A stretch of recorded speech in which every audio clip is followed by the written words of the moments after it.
Salut gars, petit flash impôt. Ouais, bah oui, je bouffe un caramel. Merci du caramel, je mange.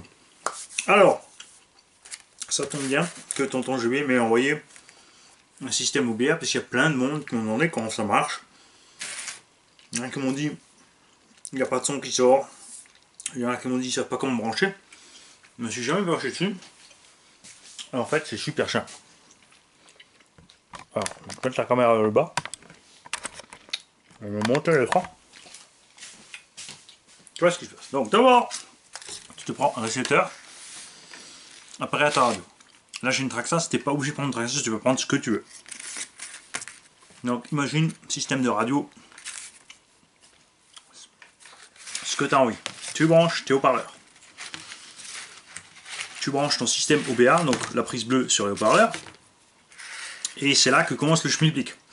Un petit câble qui sort ici du OBA, en fait, c'est pour l'alimentation. Donc les récepteurs Traxxas prévus pour OBA ont un petit câble ici qui sort le voltage que tu mets sur ta batterie. Donc en gros, 7, 4 ou 11 volts. Tu n'as pas le choix. Ton récepteur normal, lui, il sort 5 volts. Tu ne pourras pas passer par lui pour réalimenter le système.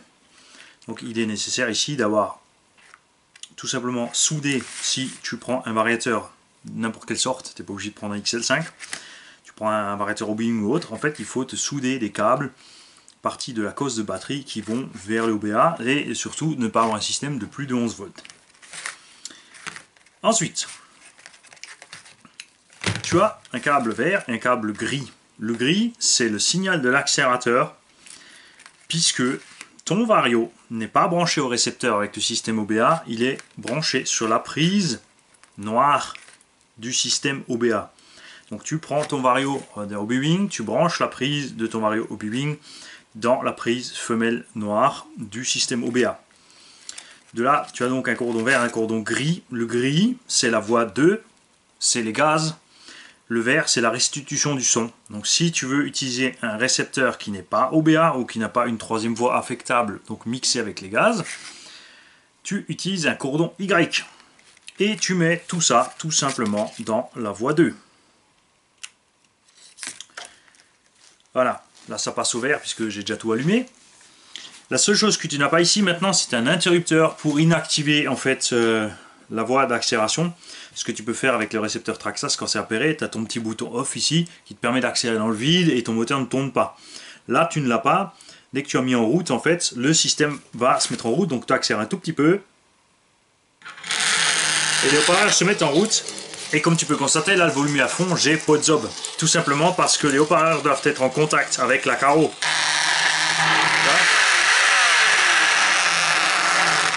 En fait, c'est ça qu'il ne faut pas négliger. Si tu démontes ces haut-parleurs et que tu veux les monter ailleurs, il faut absolument, impérativement qu'ils touchent une plaque de Lexan, par exemple. Donc tu peux en mettre une par-dessus, visser par là, pour que le OBA fonctionne. C'est la carrosserie qui fait la résonance de ces haut-parleurs. Et ce qu'il y a donc, c'est que tu démarres un peu, là, donc ta voiture avance, hein. Imagine tu as ton moteur branché, là, que ce soit un brushless ou autre. Hein. Voilà. Après, tac.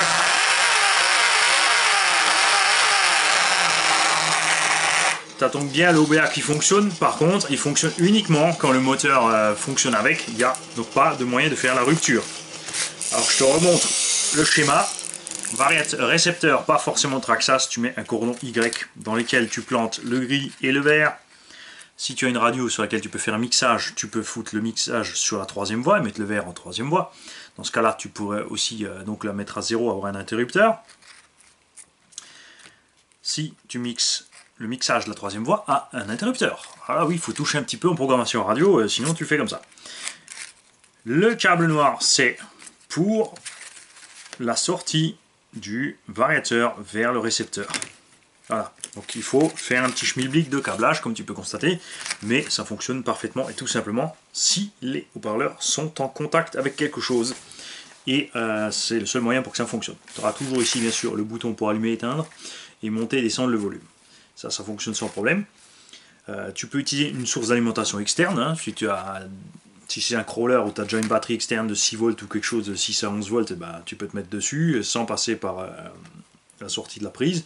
Par contre, le reste, il coupera pas. Il faut brancher les 3 petits fils comme indiqué, sinon tu n'as aucune chance que ça fonctionne. Voilà. Salut les gars.